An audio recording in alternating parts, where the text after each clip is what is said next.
दोस्तों लगातार आज सुबह से हो रहे भारी बरसात के चलते भिवंडी शहर के कई इलाकों में जल जमाव जैसी तस्वीर देखने को मिली।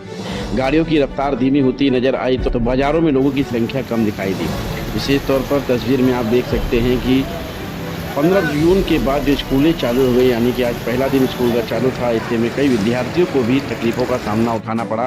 इस भारी मानसून के चलते कई जगहों पर गटर के गंदे पानी जो है सड़कों पर तालाब की ऐसे बहते हुए नजर आए। कई सड़क जो है पूरी तरह से भरे हुए नजर आए, जहां पर गाड़ियों की रफ्तार भी धीमी देखने को मिली।